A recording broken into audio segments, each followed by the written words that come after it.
Hi అండి.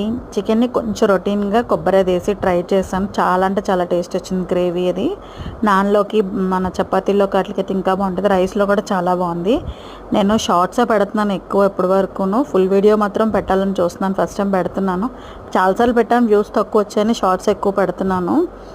ఇప్పుడు ఈ చికెన్ అనేది ఫుల్ వీడియో పెడతాను. వీడియో నచ్చితే మాత్రం ప్లీజ్ లైక్ చేయండి, సబ్స్క్రైబ్ చేసుకోవడం మర్చిపోకండి. ఫస్ట్ ఆనియన్స్ని చిన్నగా కట్ చేసుకున్నాను. ఇంకో దాంట్లో ఆనియన్స్, కొబ్బరి అండ్ టమాటా 3 కలిపి మిక్సీ పట్టుకున్నాను.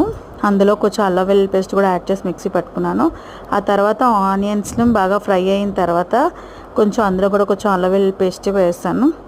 ఈ మనం ఆల్రెడీ మిక్సీలో ముద్ద పెట్టుకున్నాం కదండి, మిక్సీ దాన్ని కూడా యాడ్ చేసుకుని అందులోనే కొంచెం వాటర్ యాడ్ చేసి మళ్ళీ తిప్పేసి అందు కూడా వేసేసి మొత్తం అంతా పచ్చివాసన పోయినంత వరకు ఫ్రై చేసుకొని మూత పెట్టుకొని కాసేపు సిమ్లో పెట్టాను. ఇంకా నెక్స్ట్ ఫుల్ వీడియో అప్లోడ్ చేస్తాను చూడండి. నచ్చితే సబ్స్క్రైబ్ చేసుకోవడం మర్చిపోకండి. Thank you.